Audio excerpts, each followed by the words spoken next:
Thank y'all for tuning in to Politics, Religion, and Whiskey, the Josh Terry podcast brought to you by Raising Grace Studios. Today, I have Mr. Heath Claxton with Soulshine Band. He just did a velvet session with us. Y'all, please go check that out. It was great. It's the first piano we've had in here. I didn't know how it was going to fit. I'm simple, though. I thought when you said piano, I thought this old wood bitch was coming through the door. I was wondering why you asked. You said how much space you need, and I was thinking, is he thinking I got a big piano on the back of the truck? I was kind of hoping you did, though. But at the same time, I was like, I'm going to have to help pick this bitch up. So let's hope it's not too big. Me and Mr. Heath, we go back for the days when I was working in radio, and I got a chance to, first real face-to-face we've had. Yep. Got to talk to you on the phone a couple times. Super cool guy. You work with Arcilla Mining. That's right.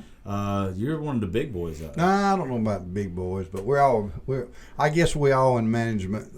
We do it as a team, and we do a lot of coaling over the whole state of Georgia and several different states. It's a great company to work for, and we appreciate all our employees, but we're just one big team. Well, I remember from my days in radio, though, you're always looking for drivers, right? Yeah, it's hard to find. It's not really hard to find drivers. It's hard to keep them sometimes. So, in and out. We're always doing helpless plugs here. And one of the biggest groups that listen to us or listen to me is our truck drivers. So if you got a little spiel to tell them about what they can get at Arcilla Mining, tell them real fast. Sure. I mean, it ain't gonna hurt. No, it's not gonna hurt. We're always interviewing, of course, and trying to get drivers, and the ones we have, we appreciate them, and every employee we do have, we appreciate. But if you're a truck driver and you want to be home every night. Come on by the office over in McIntyre and come see me, and we'll see what we can do. I mean, you're home every night and get retention bonuses. What's retention bonuses? Retention bonus is a bonus that we put together a couple years ago, and that's to help to retain the drivers. It's an incentive for them where in 6 months from hire date, they'll get X amount of dollars, and then 1 year. So if you stay on, it you'll progresses. Get bonuses. Okay. It progresses. So in 3 years. If they with us 3 years, then it goes to that amount and it stays there. It grandfathered there. So every July you get that 3-year bonus. So it kind of retains drivers, and that's on top of a Christmas bonus. So sweet. So you get 2 bonuses a year, and we got a real good business going. And Mr. A lot of people it's a family owned business, and been around a long time. So. Yeah. Were you a truck driver at one point in time? At one point in time, I did have my CDLs and drove. I never went over the road or anything like that. I never went over the road? Yeah, like long distances. Oh, okay. So, we're short haul. Okay, you're home every night. It's the Kelvin mines and stuff. So I've hauled equipment, but other than that, I don't think I could be a truck driver. I think I'd be the world's worst truck driver. There's too many places to stop. There's too much shit to do. I get it. So you'd be the one up there, and I'm getting off the lottery machine or something like that. Would I? I would. I don't do the lottery machines. I'm a big gambler though. I love Biloxi. Biloxi is my weakness, or one of them. And there's no way if you told me that I had a run that I had to make from Georgia to Texas, I'm stopping. Hey, I can see that big rig pulling through the Hard Rock right now, having to get a bellhop to go park it for me. Right. But besides that, and you doing very well at that, because one thing that I've always heard about you, and even besides you being a good musician, is the fact that you handle your job very well. You always hear compliments about you. So that's one of the reasons I really look forward to sitting down and talking with you. So if you are a truck driver, hit up Arcilla Mining, hit up Mr. Heath Claxton. You just have a very good reputation. We're good. The complete opposite of mine. So, I'm sure that I've got a little bit of that too, probably, but it'll be all right. Hey, with every bit of... Everybody can't like you. You're right, but you're not supposed to. One of my favorite quotes is, if everybody in this world likes you, then you're living wrong, you're fake. That's so wrong. There's right. There's no way everybody should like you. No. If you're being real to yourself, you are the opposite of somebody, and nobody should dig you. But speaking of digging something, I like y'all's music. I've got a chance to bump into y'all a couple of times at bars. Now, you didn't know I was listening in the back. But I was listening. Because I always want, with me being a promoter and me booking shows or whatever, it's always we're looking for certain bands to do certain things for us. And I always would hear you do your covers. And you always kill your covers. You've got this 70s soul. I'm obsessed with 70s music. Oh, me too. 70s country, rock, whatever. To me, when they were all on acid and doing drugs and just out their mind, that's when the best music ever was made. Sure. I don't think it was because of those things is why the best music was made. I think it's because they were free. I don't think there were so many restrictions and stuff on them then.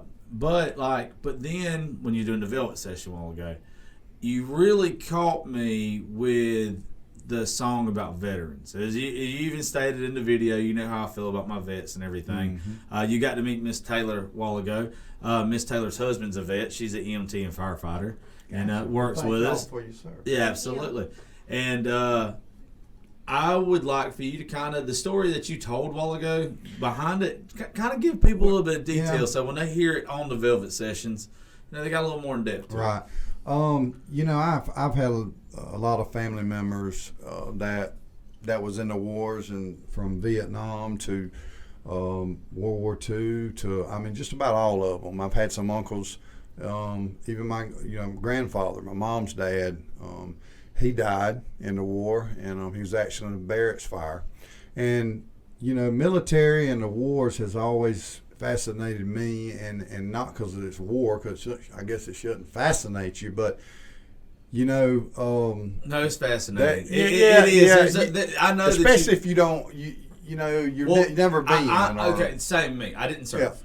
Yeah. I should. I always say I should have, but then again, I don't believe I'm the person I am today if I would have. Right. So it's a double-edged sword there.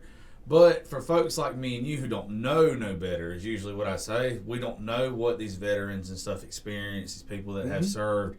It is extremely fascinating to us because in my mind, you're looking at real-life superheroes. Yeah. It's like these guys have the courage. We had the guys from Mission 22 in here the other day. They did one of the first podcasts with us. And he did a couple tours over in Iraq and everything. He was a helicopter pilot. And a couple weeks ago, there was a gas tanker or whatever it is that transports gasoline or whatever it is back and forth. It exploded on the road in front of his house, and with him and his wife and kids inside, right? Well, he tells the story about how the first thing he did was check on his wife and kids. Then he runs outside and runs directly to the cab of this vehicle. And in my mind, it's like this man is programmed to, that's a gas tanker. You know it's going to blow up. Build up with courage. But you still have the courage to, you know what? My family's safe. I'm going to save this man. He said halfway there, though, luckily, the guy was in the other yard unscathed. He got slung out the window, had no injuries or whatever. But it just blew my mind at the courage. And I think that's what, for people like me and you that just don't know any better, the amount of courage that it takes to do these things. Yeah. And I think that's so remarkable about it. And that's why I love that song you did a while ago. Just some of the stories, I've sat down with some of my uncles and some of the family and just out of the blue, a real good friend of mine, Alan Lawrence, is up in the Byron Warner Robins area, and he had reconnected with me, and he said, Heath, I got this poem I want to shoot you, and I want you to read it and see what you think about it. And he knew I was in the middle of trying to do some writing and doing some things like that. And so when he sent the poem, and I read it that night, and I was actually in my man cave.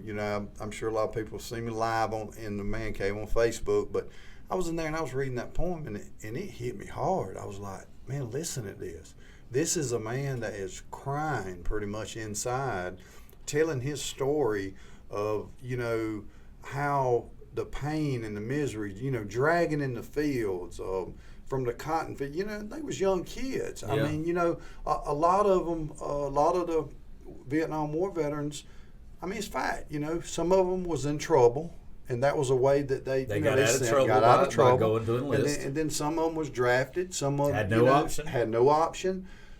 So here's a 18-year-old guy that's all of a sudden snatched up and sent to, to Vietnam, and he's watching all his friends he went to school with. He had a couple buddies that went with him, and he begins to tell me the stories of, the red flares and the green flares, and I've got another song about that, but it's got red flares and, that's hostiles, and then the green flares, and he said it just seems like the enemy was all around him, because it was. I mean, gunfire everywhere, and he's in this foxhole, and I'm picturing all this while he's telling me these stories.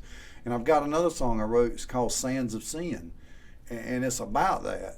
But Gave It All is real special to me, because, like I said, before I sang it a while ago in the Velvet session, it's not my words. Yeah. It's William Smith, and it's not only William Smith. It is all the veterans that went to Vietnam, and I'm sure every one of them can relate to being lifted up in a helicopter and hearing guns scream, and misery loves company. Yes, it does.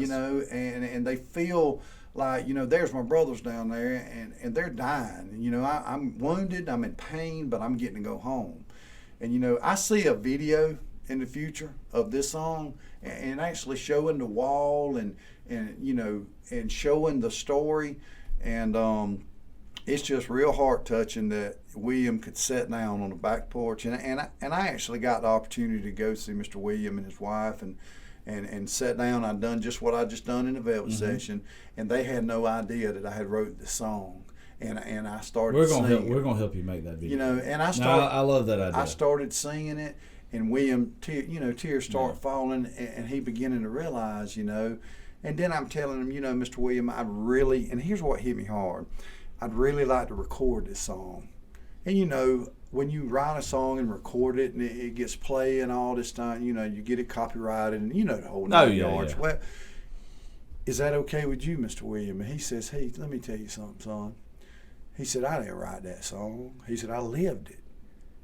And I was thinking, wow, what a hero. What a testament to other people that was in the war. Well, and the people that wasn't in the war. Yeah, to get them to visualize it. The men and women that served this country during World War I, II, and Vietnam are a different breed of individual. Completely. In mine. There is the men and women that are in our military now are badasses. 100%. But it's different. There's like when you see these old men, and it always tickles me for some reason. When you see these old men got their khakis jacked up to their tits and got the suspenders on, but every one of them has got a hat on that was their infantry, where they served, or whatever, what branch they were in. And there's a lot of veteran men now and women that they'll wear their stuff with pride. Like don't get me wrong, they wear their stuff with pride. But these guys back then, it's like they'd sleep in that shit. Oh yeah. They never take it off. They never ever take it off. And there's something every time I see it, it's like that man is proud of what he did. And that I'll never ever knock anything to do with our military. I think I get pissed every time that somebody doesn't allow me to talk about our military. Well, nobody's ever told me I couldn't, but as I told you before, there's been instances where I've been places and been asked to tone it down, and there's reason why I'm not places anymore. But it's one of those things, Heath, and you get it because of the song you wrote. There's people like me and you, and there's a whole lot more of us that we didn't serve, but we see the pride that it takes to serve. And it should be we should kiss every veteran's ass as far as I'm concerned. From every war. From the time they get home, from the time they sign up, they should be treated different. They should be treated with the utmost respect in this world. There should be songs, ballads, whatever, wrote about them nonstop, round the clock. The fact that we glorify people that should not be glorified in this country, but then we don't lift up our military the way we should is a joke. And when I hear people like you and some of my other buddies that have been in here and just that I know that do talk about passionately the military and the songs like you just wrote and the poetry, it gives me hope that somebody hears that and hears you, and you're like, you know what? Let me find out what this guy's talking about. Mm-hmm. Somebody hopefully will listen to us today with the topics that we're going to talk about, and in one way or another, it helps lead them down a road to realize, I need to investigate this a little bit more. I need to look into it a little bit more, because if they're that passionate about it, maybe I should be that passionate about it. Exactly. And that's I'm telling you, you stole me a while ago. You flat out stole me. And what's been crazy, ever since we started doing the podcast beginning of last week and done the Velvet sessions, you are the second or third person that's came in here that I did not know much about, but I said, like, hey, play me some of your originals. The reason why is because I want to hear your heart. Like, I want to hear you. I'm creative. My engineer over there is stupid creative. Taylor is too. And I want to be around creative people. Well, you can tell when somebody's faking it. You can tell. You can straight up tell when somebody's mama, daddy paid for a songwriter, or whatever, and what comes from the heart. Like you can straight up tell that stuff. And I didn't know what I was going to get with you because we haven't been around each other. But as soon as I heard you, while I was like, all right, he's got my attention. All right, we're going down the same road here. We might not have known we was going down the same road here. That's right. But we're going down the same road. So you were telling me earlier, like, you've been in the music scene for a good bit of time. Give us a little bit of history on that. Well, I actually was in my first band when I was 17 years old. I was asked to play. That was last week? Yeah, I wish. You look like it. Yeah, right. 17 years old, and we was actually having a pet rally. I went to Johnson County High, and I was having a pet rally, and one of my friends said, hey, man, don't you play the keys a little bit? And to this day, I still don't play the keys. I mean, not, but I do the best, but that's when it started. And we created a band or called Southern Touch. We played together. I tell you, we had a group that, we went to Nashville, we done the scene, and we was the first band to play for the Redneck Games. How long were you all in Nashville? We went to Nashville for, I think it was like a week, somewhere along in there. You were there 6 days too long. You're exactly right. We did. I hate Nashville. Really? That was a good time, but I'm not gonna harp too much on Nashville. No, it's fine. It's fine. I know why you can't. Yeah. I know why you can't. It was a pleasure being able to play at that young of age. Yeah. And I was 21, I think 22 then when we went. But to meet some of the record companies, and we played the Broken Spoke. We played Tootsie's. I love Tootsie's. We was on WSM radio. I love Tootsie's. So we got to do and rub elbows with the big boys, and then after our week was over and things just didn't work out, we all come back to our chalk mine jobs, and I went respect. to smiling, I respect that. It's just just a shot. I respect that so much though, because y'all had enough sense that to realize Nashville wasn't for you. There's a lot of people that are up there struggling day in and day out. Country music is about working hard and eventually you getting it. I believe there's only one actual God, and that's Jesus Christ, Lord and Savior. Amen. But there is music gods that are not a real God. So don't nobody try to change that shit, what I'm saying. They're not real. But I don't believe that anybody that gets their names wrote in the annals of country music or any music for that fact just made it by going up there and following what the record labels say. Everybody that we consider heroes in music with every genre had to pay their dues. They all have stories. That's right. That's why I believe folks like you all have one song in them, at least one song. Let me say it right. I don't want you to think I'm telling you got any bad songs. I believe everybody has one song in them that is an all-time song, and that all-time song comes from your life experiences. Exactly. No one else can write that song because it's your song. Once you find that song and you put it in the right key, the right words. That's an all-time song. Now, whether you sell it and somebody else sings it or whether you sing it yourself, that one to me never has mattered. I don't know why I'm like that. I believe that I've got buddies that can write as good as Michelangelo could paint, but they can't sing their way out of a damn paper bag. And so with me, it's like, you have a beautiful song. Sell it to somebody. No, I'm going to keep trying. Bruh. Yeah. I love you. I love you. Stop it. Yeah. Know your lane. We was talking about that earlier. Knowing your role. You got to know your limitations. And look, when I was 21, 22, I was, headstrong and, hey, I want to be the artist. All of us. In 1998, we actually, Southern Touch actually done a Jimmy Dean Country Showdown with Jason Aldean. Cool. And they beat him. So, and Jason kept on, Jason. But Jason had. I'm not a big fan of him starting. He evolved. He's got because a lot of y'all don't know. If you just saw Jason Aldean when he first started, he's kind of rockerish anyway. Oh yeah. Yeah, he backwards fitted ball cap. I've seen the pictures. I've seen the videos. You know the story about him at not Crazy Bull, but Whiskey River? Because y'all at some point in time probably had to be at Whiskey River, right? We was back in the day, but I hadn't heard that story. Okay. Well, he got to where, from my understanding, he pissed the people off that owned it. He can never go back again.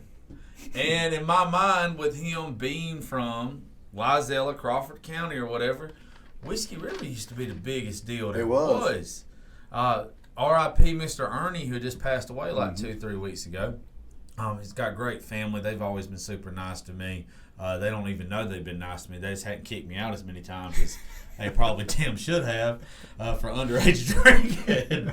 But that place to me was like a cathedral of music. And it went to hell. It went to hell. I wish it never would have. Yeah. But luckily, Mr. Rick Hill, Crazy Bull, he picked it up. And, that's right. And now we've got a great place for country music. There's other places across the state that are very good.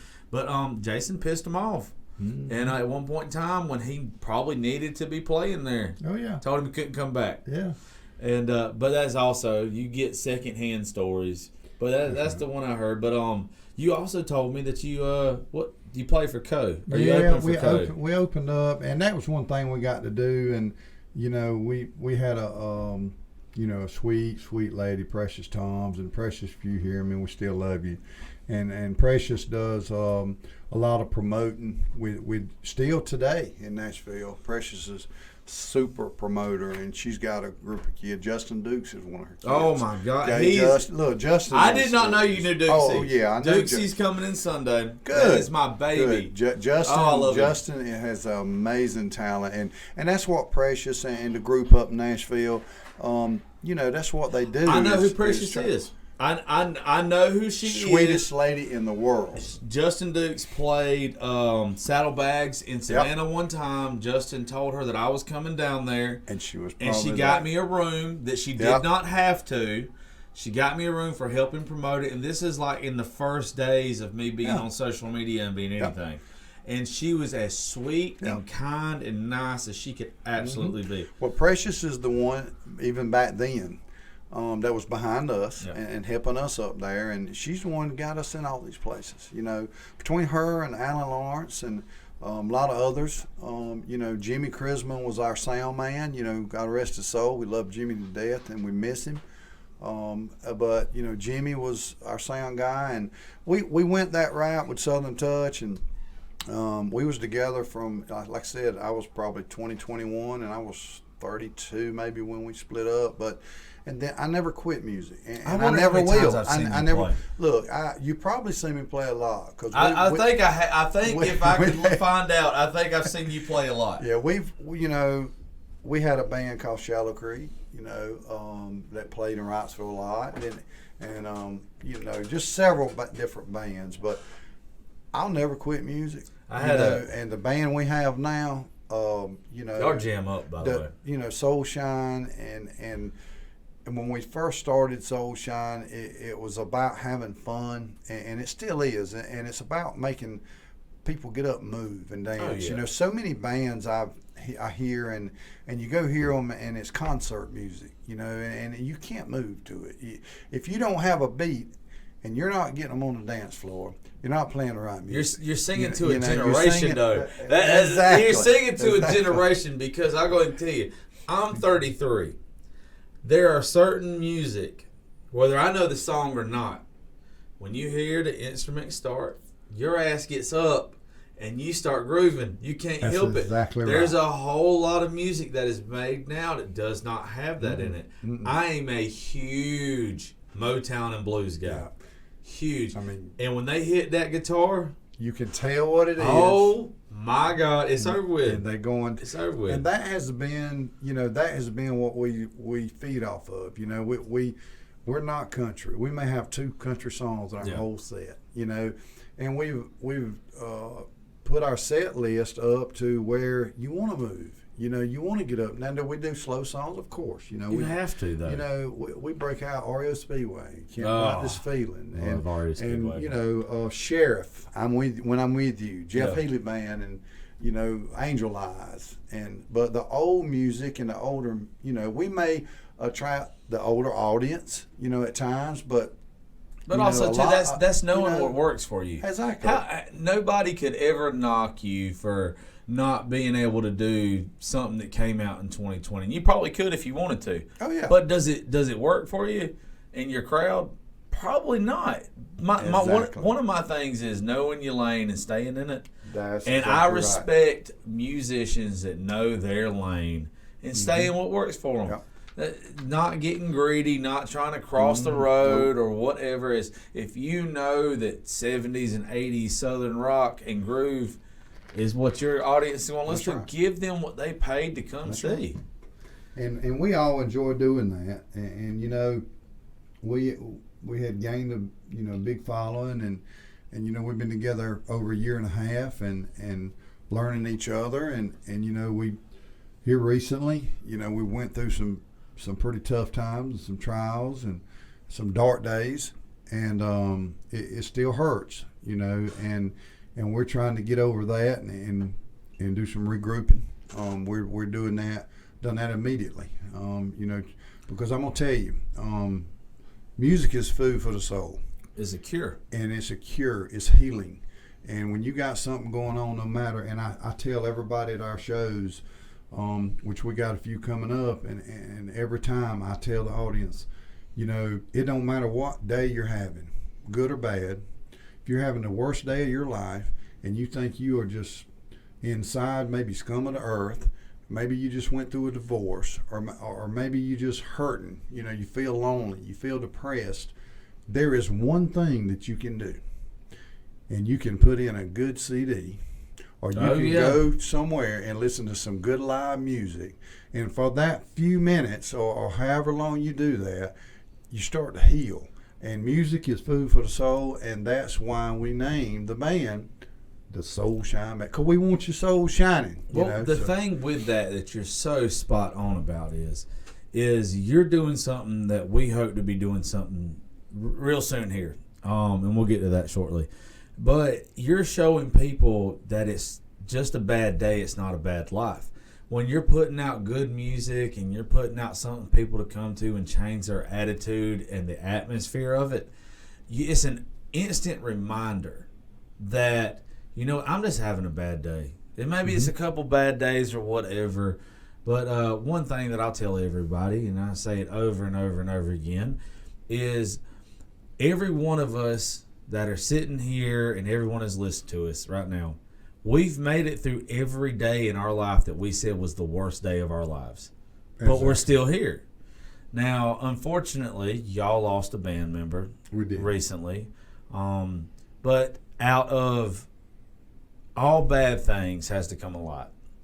I told you when we first started the day that I didn't have the pleasure of knowing your guitar player before he passed. But because of our conversation this past weekend, it literally got my mind thinking over and over and over again about what I could do for somebody who deals with depression, anxiety, a suicide attempt before. And it was like, you know what, I'm going to start a group. I have a studio now. I have space. It's right here in downtown Cochran, Georgia, and I want it to be where on certain days of the week we can get together. Whether it's you or whatever musician can come that day, we can sit around, we can talk. There can be some music played, there can be some stories told. Maybe a lot of people don't realize this, but like for me, I grew up loving to write poetry. And when I started getting good at sports, I got kind of made fun of for writing poetry. So I put it in my back pocket for like the longest time. Well, there's this transition period in my life to where I started getting depressed and I didn't know what it was.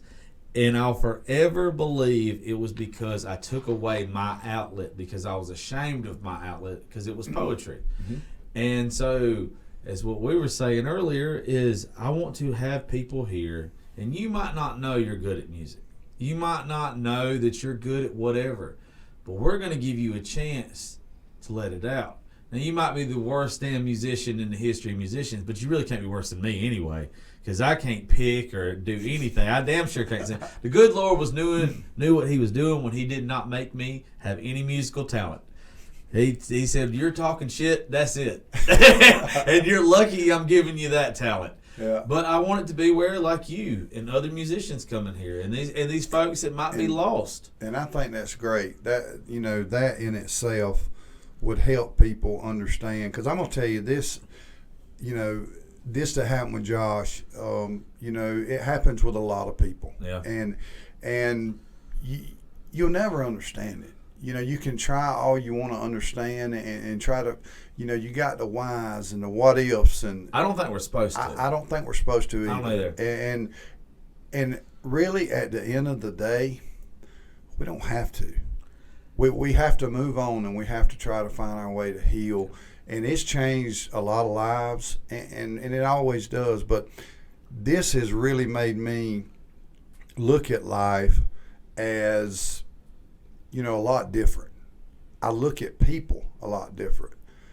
Josh had become like a son to me, and his mom, my heart still goes out, for his family that's dealt with this. Seth, bless his heart, that was his uncle, and he was in the band as well. And there's a lot of hurting times going on, and it affected everybody. And this made me want like you. And when you and I talked on the phone or we discussed, I want to help people. I want to be able to, do something. We're going to try to get some T-shirts and stuff. We're going to get some T-shirts and stuff made up with Josh on the front, and on the back, we're going to put Jam for Josh. That's what we've come up and we've put on our banner. It's on the very and we'll top. Help push the hell out of that in any way we can. Help and we y'all. Want to do that. And look, a lot of people, and I can tell you right now, there's no gimmick here. We're going to take 100% of the proceeds of these T-shirts, and we're going to give it to the family and let them donate it in Josh's name. And in the memory of Josh as a memorial, and also to, fund the suicide prevention. Because just like you're talking about doing here, I think that's one of the best ideas you could ever come up with. Because anytime you have a platform, and we was talking about that, whether it be here or, I even said in the Velvet Session, or it don't matter how many people you're in front of, you use that platform for good, and good things will happen. And but I want to say, because I'm sure they're going to watch this, Carrie, Eric, and Seth, Zach, and everybody involved, John Daugherty, we love you. And our heart's still going out for you and bleeding for you, and we're always here. And Josh, Josh is gone, but he will never be forgotten. Amen. Every time Soul Shine Band is on that stage, regardless of what musicians are up there, or regardless of the venue, it'll always have Jam for Josh on the top, and Josh is looking down on us. And I try to look past and see the light. And the light of it is that I really feel like Josh is playing a golden guitar. Yeah. Well, you also too, because I am one that always takes a negative and tries to see the positive in a situation. Well, it's always going to be hell on everybody that knew him that he's gone. But now y'all have a chance because of it to change someone else's life.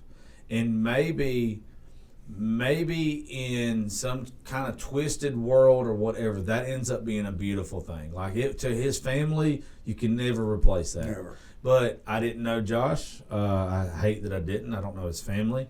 But if they think about it, and something that you do with Jam for Josh, or something that you say, or some kid that you touch by just your performances, or the things you talk to them about, or the things you push, maybe it saves their life. And it's always about, it is our job that when bad things happen to us, you can either crumble or you can build from it.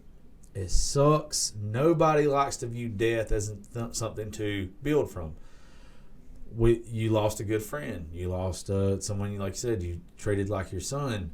Well, what if you and the family and everybody in the band end up helping these other kids or these other individuals that, we're doing this with us? Because I think you said that you'll come in here some, and with the Jam for Josh and stuff. What if you helped start a wildfire and saving folks? That's right. And as sad as it is to say, if you would not have called me the other day and you would not have told me the story about losing Josh and everything, I don't know if it would have got placed on my heart yet. And in my mind, it's like this was placed on. And it wasn't just like you said it to me and then it went in one ear and out the other. It was everything I saw from the time me and you talked until I decided yesterday that, okay, we're doing this. It was everything I saw. I couldn't get away from it. So in my mind, it was like, you were meant to call me. This is what we're supposed to do.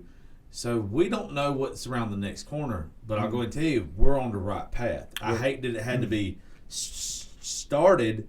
I just stuttered like hell. Oh my goodness. I did. I don't know where that stuttered. I was stuttering Stanley real quick. I hate how the journey started, but I know that from our conversations and everything, we're on the path we're supposed to be on. I think this is a platform that has been given to you and me. You've started this, and I will commit and tell you right now, any way that I can help, in any way that I can, be a part of this, I want to be a part of it. We're definitely hitting our Suleiman for some telling, stuff soon. I'll go ahead and tell you. If not, I can't pay nobody. They're just telling you up front. Because I'm telling you, we really need, and as a society, and I really believe this, because and it's opened my eyes to so many things, relationships or jobs or it don't matter what it is. Everyone has their demons. Everybody is dealing with something. And you have to be careful when you're talking to people and how you react to some of the things, even though you're mad at them and you're just so sick of the way they do, and you don't ever know that person, what's behind the scene, what's going on. You never know what's happening. And you never know how your reaction can affect the way they react. So, since this happened and not only this that happened with Josh, but I've had some other issues to go on within just, a 6-month time frame, and I've been dealing with, and it just changed me to look at things a lot differently and look at people and life. We take life for granted. And I think as a society, we are so busy focusing on the bad. And I want to say this again. We so busy focusing on the bad things in our life and the sad things in our life that we overlook the things that we're supposed to be focusing on. And that's what's going on good in our life. Our kids or our grandkids, they're healthy. Or we have a roof over our head. We have a good job, or maybe, we overlook these things and we try to focus on, I didn't, it's like the old man said one time, a lot of people are just so negative. You could wake up one morning, that man could say, you know what, sun sure is shining, it's a pretty day. And he'd say, yeah, but the wind's blowing. Oh, yeah. So you got people that way, and I would like to be able to help and encourage people to, see through. Well, see through the bad. You're one of the few people, and I say few, there's a lot of folks out there, but there's not as many as there should be, that you realize that fact. Like, you realize that this is a negative world. We're throwing negative stuff in our face. If you turn on the news, Facebook, whatever, it's negative. So why not be a positive light? Like, even when bad stuff happens to you. I am one that always, everybody that you've ever met in your life has been through a negative situation, caused some kind of trauma for them. I do not care who you are. You've had some kind of trauma. Now, you got two different people when that trauma hits. You have the person who lets it cripple them the rest of their life. And it could have been the worst shit in the world that happened to them. I hate that it ever happened to them. But at the same time, I am a firm believer that that stuff happened to you for a reason. To make you something else. Okay? And there's a lot of kids and stuff that go through this trauma, or whatever trauma it would be, that you just can't think you ever get out of it. Well, then you have the second part of it, is you have people that are warriors. You have people that are saying to themselves, look, I went through trauma, and I'm going to spend the rest of my life making sure that trauma never happens to me or anybody that I love again. It's almost becoming an activist within yourself. And you're in your group, to where one thing that people get mad at me all the time about it, I make fun and I call it the Godfather complex, to where when I am around people, I tend to be the boss, the alpha, or whatever you want to call it. I can't help it. I can't help it. I pay people now, so they don't have no damn choice. But my friends, and it's not that I want to be bossy. It's, I know that if you listen to me, nothing bad's going to happen to you. And I think with all the negativity in this world, you have people like me and you, that with your drivers, with the people that you work for, last thing you want is sometimes you're going to tell these people what they don't want to hear. Exactly. But it's for their best. Because we're all, at some point in time, too damn headstrong to get out of our own way. I wish, and I had friends that supported me when I was young, when I was screwing up all the time, when I wasn't a good person. I wish I'd have had friends that beat the hell out of me, and instead of saying, hey, you're kind of messing up, like, show me how bad I was messing up. Now, once again, if those mess ups wouldn't happen, I wouldn't be the man I am today. So I'm always grateful for my screw ups. But I think it's the same thing with you. There needs to be more of us out there that are warriors, that have been through the trauma. Some people in your situation with the band and everything right now, I think they just stopped playing. But then you're being selfish in my mind if you stop playing, because I don't think that's what Josh would have wanted. I think he would have known, first of all, because I've been there. I've been through a suicide attempt. It's not that you want to die, it's that you're tired of living. And there's just a point that we get to with that, to where it's like, okay, which one outweighs the other? Right. I've said it over again. I just took the wrong stuff. If I wouldn't have took the wrong stuff, I wouldn't be here.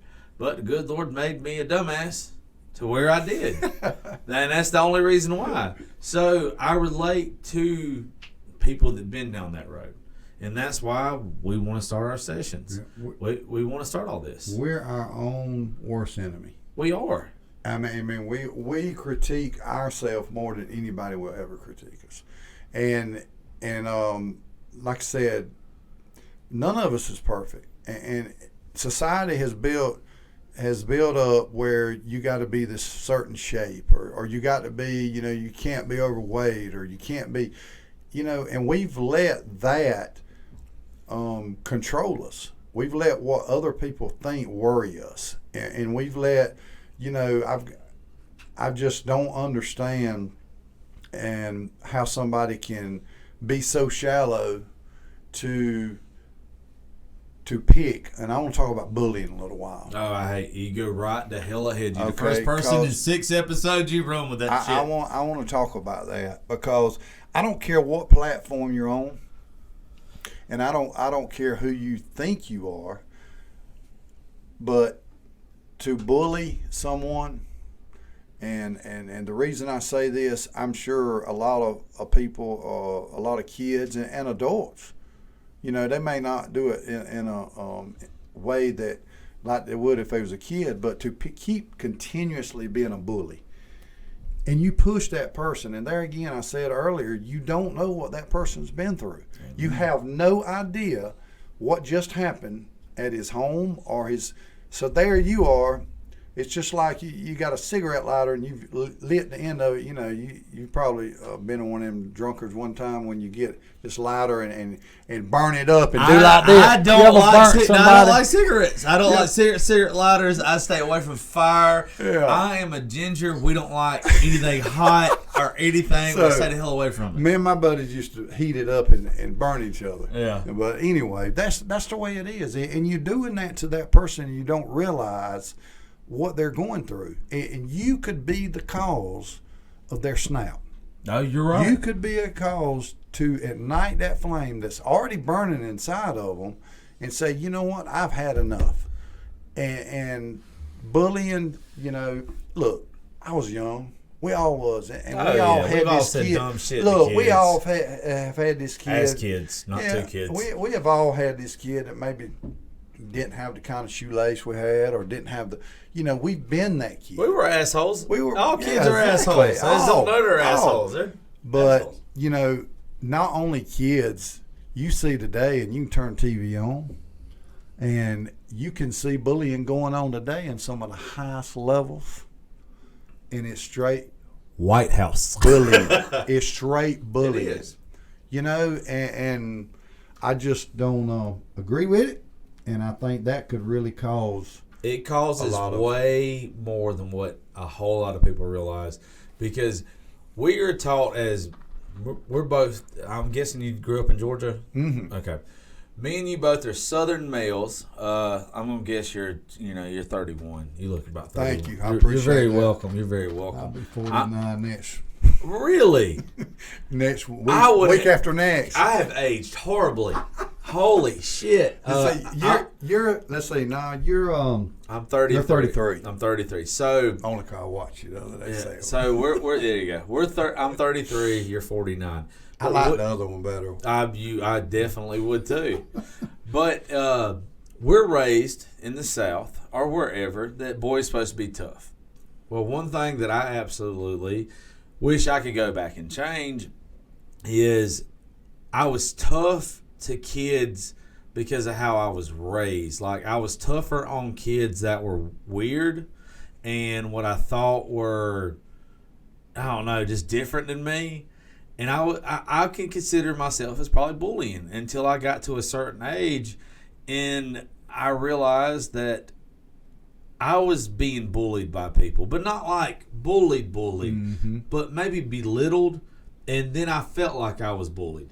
So where you're raised at, only thing I like about the new school system and all the shit that's going on, because there's a whole lot I don't agree with. Like 99.9% of what kids are being taught now I don't agree with. But not bullying and treating everybody else with respect and understanding that there is different people is something that I do agree with. Now, some of that stuff, they take it way the hell too far. But we were taught that, you know what, it's okay to pick on like the sissy boy. Like, it's okay, like, you're not supposed to be a sissy, so you should man up and pick on the sissy boy to where he's not a sissy. That's fucking stupid. Exactly. It is, but my dad, my family are just as guilty of it as anything. Now, like, at one point in time, I made the joke earlier to somebody else, but it was where I said, you know what, even being in the South and being a Southern male, if I wanted to be gay, I'd be gay, and I'd be damn proud about it. And I thought about it, and I was like, you know what, my dad's almost 60 years old. I'm not married yet. I want to go to his house, and I want to say, hey, Dad, I'm gay. Just to see what he'd say. He'd have a fucking heart attack and die in front of me. But until then, I would hope that he'd be like, you're my son. Because if my daughter comes to me and she says that, I'm going to support her. And there's a whole lot of people out there that if you're listening to me right now, I want you to understand that however you choose to live your life is your life. Your friends and family should support you. I have friends that I think are gay that will never, ever, ever say that they are, and I think it's sad, and I think it's a travesty. And just know that Joshy supports you. Raising Grace Studio supports you, and you got a place here with us. I like the weird. Looking back at it, I was the weird kid. I just happened to be bigger than everybody until like 11th grade, and then I quit growing. I was 5'9" in 8th grade and just destroying people on the football field. And then I get to high school and just get my ass kicked every day on the football field because everybody else is 6 foot tall. But, I mean, that's the way it should be. It should be where all of us are taught now that bullying in any way, shape, or form is wrong. And it just shows your insecurities. Mm-hmm. Exactly. And, time flies. I mean, I'm going to tell you, when you 30 years old, and it gets faster and faster. I blinked yesterday and I was 29. So I think we need to make the best of the time we got left. And by making the best with the time we do have left on this earth, I think we need to help people and see people for who they are. And, not what they are, but who they are. Who is the person? When you didn't know me before the radio station, before working at Y96 and all that stuff. And if y'all sue me for saying that, y'all can just kiss my ass even more. But I don't know if I'm supposed to say the name of them or not, but whatever. They're still running my commercials. But before then, I was called the Bearded Bastard. And but everybody always got a negative connotation of bastard. But if you ever watched Game of Thrones, bastard in Game of Thrones is used as, you have no father, you have no ruler. It translates over. So I'm a deep thinker. So it wasn't just, he's just a bearded asshole. I wanted it to mean I had no ruler. That I think that every man and woman has their own decree, that you live by your own rules. We have to fit into society, but you have to live by your own decree. Well, when I first started Bearded Bastard and it became big and people started knowing who I was and acknowledging me, I did an interview one time for this online magazine, and I got put in a position where they asked me a very uncomfortable question, and it was, what is your goal with all this? Well, sitting there thinking, Heath, I was like, shit, I'm trying to make a lot of money. But my mouth, thank God, my head wouldn't let my mouth say that. And I thought about it for a second, and I was like, I just want to help one person. If it's by the comments that I say about talking about my mental health issues, things I've been through, my faith, even though I am not a good Christian, I'm not an example setter, but I also believe that I am the way I am because I reach people that are exactly the same as me. Because I always keep it between the lines. Now, I'll ride the hell out the sides, but I keep it between the lines. And I think that's what you're talking about, is instead of us striving for monetary gain and things like that, it's when you realize that reward you get from helping someone exactly is so much more than any amount of money that you can get paid. That's when you start seeing life in a completely different way. And I think if you can encourage others to do that same thing, it's a big network. And this, that you're talking about doing, that I want to be a part of. Oh, you're a part of it. That you don't have no choice. I really do believe that this is the seed, the plan. I believe with all my heart that God has a plan for everything. Every single thing. And I really believe in the plan was for you and I, number one, to meet. Oh, yeah. But before that, the things that you went through, that was in the plan, brother. You're right, brother. And it could very well be the big plan to help others and to give you that platform and that seed of well, he doesn't to make be able mistakes. to do that. No, none. We very quickly forget in our bad times exactly that he doesn't make mistakes. Mm-mm. That's the great thing about faith is I don't have to know what I'm doing all the time because somebody else does. Like I can get mad as hell, and like, why is this happening? Why is this going on?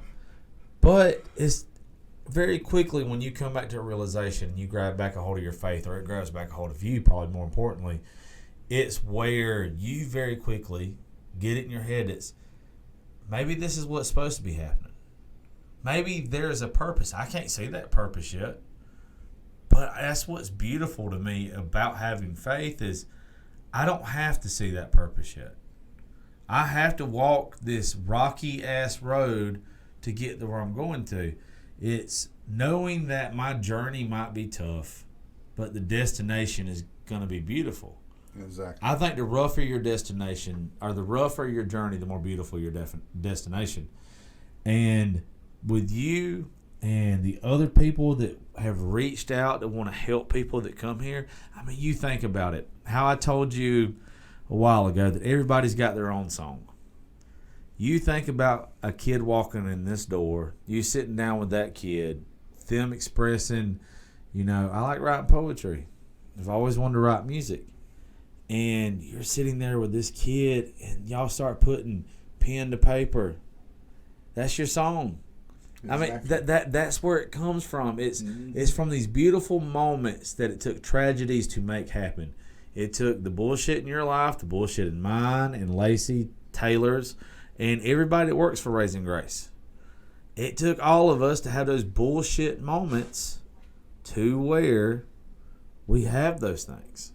And that is why I think with every pain comes a purpose. Definitely. You just got to not let it drown you. You can't focus on it. And you can't keep, you got to focus on the good things. The good Lord has blessed us all. And we still, and I say we because I do it too, you start to focus on the bad. And that's all you think of. This ain't going right. That's not going right. And then you turn around and say, wait a minute, look at the things I'm thankful for. Look at the blessings I've got. And so, but that's how it needs to be. Just be thankful of what you got. Well, speaking of thankful, Mr. Heath, I am thankful that you came today. Oh, I enjoyed it. Man, this was absolutely wonderful. Real quick before we sign off for the podcast with you, tell them where they can find you and Soulshine on social media. Yeah, you can get on Facebook. Right now, we're just on Facebook. We're gonna help with that. Y'all ain't about just to be on Facebook. We're on just Facebook right now. We are doing some regrouping, and we got some events coming up. November the 7th, I can go ahead and announce. So we will be in Sparta at the V. That they are opening back up, and we will be the first band that will play there. So that's brand new. That booking just happened last night. Still waiting. We're supposed to be at Saltwater coming up in November as well. I can help with that now. So worry about that. Yeah, I'm waiting on a text back from Mr. Gary. So you may need to call him. We'll get a text back for you. December 31st or New Year's, we have booked Cocker Motor Speedway. I'll be going for you. And so we're going to be there. So, but anyway, y'all just come check out a show. And Josh, thank you so much. No, thank you for having us. And you'll be back. I promise you that you'll be back. And thank you for everything. And thank y'all for listening to Politics Religion. Ooh, I about messed it up. Stuttering again. Stuttering Stanley. Thank y'all for listening to Politics, Religion, and Whiskey, the Josh Terry Podcast. We'll be catching you next time.